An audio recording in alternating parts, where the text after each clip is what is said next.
मुझे आपसे ईर्ष्या हो रही है या मुझे आप अच्छे नहीं लग रहे हो, तो मैं मेंटली हेल्दी नहीं हूँ। तो मेंटली हेल्दी व्यक्ति वही होगा जो सामने वाले व्यक्ति को अच्छा समझ रहा होगा, तब मानेंगे कि ये मेंटली हेल्दी है। क्या क्या लक्षण होते हैं कि आदमी मानसिक रूप से पूरी तरह से स्वस्थ है? नंबर एक, उसके अंदर कोई भी अंदरूनी लड़ाइयां नहीं चल रही होंगी। जैसे अपने अंदर चलती रहती है कुछ ना कुछ, अपने खुद ही अंदर कुछ लड़ाइयां चलती रहती हैं, वो नहीं चलनी चाहिए। अच्छी तरह से एडजस्ट होगा वो, कोई उसकी बुराई करेगा, क्रिटिसाइज करेगा, उसको एक्सेप्ट करेगा वो कि हाँ, मैं कहता हूं कि किसी ने मुझे कहा कि मैं बुरा हूं, तो मैं उसको एक्सेप्ट करूंगा और अपसेट नहीं होगा। अगर मुझे कोई कह रहा है कि भी तू गलत है, तू बुरा आदमी है, तो मैं उसको अच्छे से स्वीकार करूंगा और उससे अपसेट नहीं होगा मैं। सेकंड, दूसरा बिंदु ये होता है, अपनी आइडेंटिटी सर्च करूंगा। भीड़ में नहीं है, अपने भीड़ में गुम होने के लिए नहीं होता। हर आदमी जो मानसिक रूप से स्वस्थ है वो अपनी आइडेंटिटी पहचानता है कि मैं क्या हूं, मैं क्या कर सकता हूं। उसको एक आत्मसम्मान होता है उस व्यक्ति के अंदर। चौथा बिंदु है कि अगर वो मानसिक रूप से स्वस्थ है तो उसका सेल्फ एस्टीम होगा, उसमें आत्मसम्मान होगा। मतलब हर कोई किसी के लिए कहीं भी अपना आत्मसम्मान नहीं खोएगा वो, और वो अपनी नीड्स, अपनी आवश्यकताएं, अपनी क्षमताएं और अपने गोल्स उसको पता होंगे कि मेरा गोल क्या है, मैं इस दुनिया में आया हूं तो मुझे क्या करना है। उसका अपने आप पे कंट्रोल होगा। जो मानसिक रूप से स्वस्थ व्यक्ति होगा उसका कंट्रोल अपने आप पे होगा। ये उसको कोई नहीं है कि जैसे मेरे ऊपर ही लेता हूं कि मुझे कोई भी तुरंत आके कोई भी गुस्सा दिला देगा तो फिर मैं स्वस्थ नहीं हूं। आपका कंट्रोल होना चाहिए अगर आप स्वस्थ हो तो मानसिक रूप से। प्रॉब्लम्स अगर आती है, कोई समस्या अगर आती है उसको, तो वो फेस करता है। जो मेंटली हेल्दी पर्सन होगा वो प्रॉब्लम्स को फेस करता है और उसको स्ट्रेस या एंजाइटी नहीं होगी। थोड़ी बहुत हो सकती है, लेकिन ऐसा नहीं कि कोई भी छोटी मोटी समस्या आती है और एकदम से घबराना शुरू कर देगा, स्ट्रेस हो जाएगा, यूं धड़कन बढ़ जाएगी। तो ये सिम्टम्स हैं, अगर ये चीजें अपने अंदर हैं तो अपन मानसिक रूप से पूरी तरह से स्वस्थ है।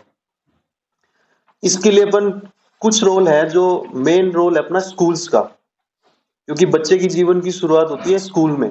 स्कूल में अपने क्या कर सकते हैं कि स्ट्रेस पीरियड्स होते हैं, बहुत ही टफ क्लास निकली है, एग्जाम हुआ, तो उसके बीच में रिलैक्सेशन पीरियड्स होने चाहिए बच्चों के लिए। जैसे आपका एक टफ टाइम निकला तो बीच में रिलैक्सेशन पीरियड भी हो बच्चों के लिए। स्कूल के अंदर बच्चा स्कूल में ही डेवलप होता है, तब से जो अपना मेन मोटिव है स्कूल के अंदर जातिगत, धर्म से, अमीर गरीब या होशियार या मंद बुद्धि, इस तरीके का जो अंतर है बच्चों में वो नहीं होना चाहिए। ये अध्यापक की, पेरेंट्स की ये भूमिका है कि आप स्कूलों में भी इस तरीके का वर्गीकरण ना हो, जाति, धर्म, होशियार या कम होशियार, इस तरीके का वर्गीकरण नहीं होना चाहिए। वर्क प्लेस, जैसे काम कर रहे हैं अपन, किसी भी जगह काम करते हैं, जैसे हमारा ऑफिस हुआ या कोई भी ऑफिस हुआ, मेंटल हेल्थ इंडस्ट्री का क्या गोल है कि वर्क प्लेस पे कैसे हेल्दी एनवायरनमेंट रहेगा। क्या चाहते हैं वो कि सभी कर्मचारी जो भी काम कर रहे हैं वो खुश रहें अपने वर्क प्लेस पे, उनको खुशी महसूस हो, किसी भी तरीके का स्ट्रेस नहीं होना चाहिए। और क्या गोल है अपना, जो मेंटल हेल्थ इंडस्ट्री का है कि वर्क प्लेस पे क्या गोल है उसका, वो अपने वर्क प्लेस के एम्प्लॉइज में इमोशनल स्ट्रेन को पहचाने कि कोई हमारा कर्मचारी कोई मानसिक रूप से परेशानी से तो नहीं गुजर रहा है।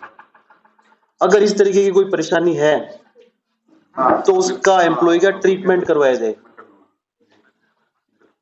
फिर ट्रीटमेंट करने के बाद में रिहेबिलिटेशन, जैसे पुनर्स्थापन होता है, तो रिहेबिलिटेशन की सुविधा भी होनी चाहिए। कोई मानसिक उससे गुजरा, उसको अपने ट्रीटमेंट दिलाए, ऐसा नहीं कि ट्रीटमेंट देके छोड़ दो, उसके बाद उसको पुनः से उस धारा के अंदर शामिल भी करना होता है। तो ये वर्क प्लेस की जिम्मेदारी है। साइंस तो जैसे अभी डॉक्टर ओपी सोलंकी जी ने बता दी कि क्या क्या साइंस होते हैं, उस पर मैं ज्यादा नहीं जाऊंगा। तो लास्ट में मैं कुछ ये मैं लिख के लाया था, ये मैं जरूर बताना चाहूंगा, क्योंकि अपना एक पॉइंट सुसाइड भी था। कितना आसान होता है लोगों के लिए ये बोल देना कि वो कमजोर था इसलिए सुसाइड कर लिया, इतनी बड़ी बात थोड़ी थी। मरना आखिरी हल नहीं होता। फिर बात क्या करेंगे अपन कि वो पहले भी डिप्रेशन की दवाइयां लेता था, सोचने वाली बात ये है कि हमने क्या कंट्रीब्यूट किया है। कमेंट करने से थोड़ी होता है। हम अपने आप को लेके देखें कि हमने कंट्रीब्यूट क्या किया है। कोई भी व्यक्ति इतना बड़ा कदम यूं ही नहीं उठाता। हाँ, ये कह सकते हैं कि सुसाइड का जो इम्पल्स आता है वो कुछ सेकंड्स का ही होता है, लेकिन उस इम्पल्स तक पहुंचने के लिए वो कितना लंबा समय लिया होगा उसने, वो किस किस फेजेस से गुजरा होगा। दूसरा बिंदु है कि अगर हम अपने सिस्टम को अगर इतना स्ट्रॉन्ग कर लें और ट्रांसपेरेंट बनाएं तो हम अधिकतर सुसाइड्स को रोक सकते हैं। सुसाइड्स होने के मेन कारण ये भी होते हैं कि कहीं ना कहीं ट्रांसपेरेंसी और अपने जो जो मैनेज कर रहा होता है वो कहीं ना कहीं ट्रांसपेरेंट नहीं होता। और इसकी शुरुआत मैंने बताया था आपको स्कूल एजुकेशन से करनी चाहिए। स्कूलों में मेंटल हेल्थ अवेयरनेस प्रोग्राम्स होने चाहिए, जो कि हमारे विभाग से भी किए जा रहे हैं और अब शुरू भी करेंगे। मीडिया का बहुत बड़ा रोल है।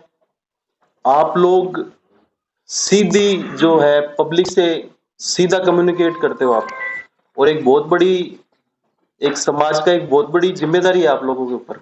अगर कहीं ना कहीं इसमें हम मेंटल हेल्थ में और इस सुसाइड टेंडेंसी इसके अंदर भी अगर हम कंट्रीब्यूट कर पाते हैं, तो ये भी मैं चाहूंगा कि आज की प्रेस कॉन्फ्रेंस के बाद आप ये रेस्पॉन्सिबिलिटी यहाँ से लेके निकलें कि हमें एक पॉजिटिव एनवायरनमेंट बनाना है और इस तरीके का कोई भी कमजोर या जिसको मदद की आवश्यकता है उसकी हमें मदद करनी है। स्कूल के अलावा पेरेंट्स को भी बच्चों के साथ खुल के बात करनी चाहिए। कई बातें सिर्फ बात करने से सॉल्व हो जाती हैं, तो पेरेंट्स भी अपने बच्चों से खुल के बात करें, क्या समस्या आ रही है। तो आधी से ज्यादा समस्याएं तो अगर अपन बात करेंगे तो भी हल हो जाएंगी। और किसी के बच्चे में अगर डिप्रेशन के लक्षण आ रहे हैं तो ये पेरेंट्स की और स्कूल स्टाफ की जिम्मेदारी है कि उसका प्रॉपर इलाज करवाए। वर्क प्लेस पे हेल्थ प्रोग्राम्स की प्रायोरिटी होनी चाहिए, अपन डिस्कस कर चुके।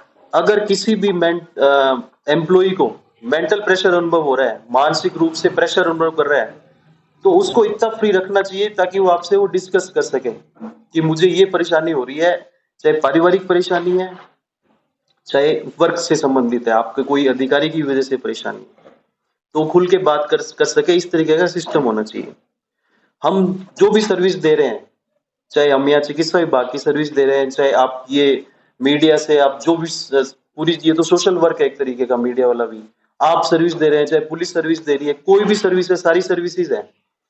तो जो भी सर्विस दे रहे हैं हम, चाहे प्रशासन हो, बिना किसी पक्षपात के उस आदमी की मदद करने का प्रयास करें हम लोग जिसकी कोई भी मदद नहीं कर रहा हो, जिसकी कोई भी सिफारिश नहीं हो। एक गरीब और बेसहारा आदमी जिसकी लगता है कि इसकी कोई मदद नहीं कर पाएगा, हम अपनी सर्विसेज में उन लोगों को शामिल करें, तो ही ये पॉजिटिविटी फैलेगी। सामने वाला भी ये समझेगा कि कोई तीसरी ताकत है जो हमें सपोर्ट करती है। मेंटल जो इलनेसेस है या आदमी अपने आप को बेसहारा या बेचारा महसूस करता है, वो सिर्फ कहीं ना कहीं अपने आप को कमजोर समझ के महसूस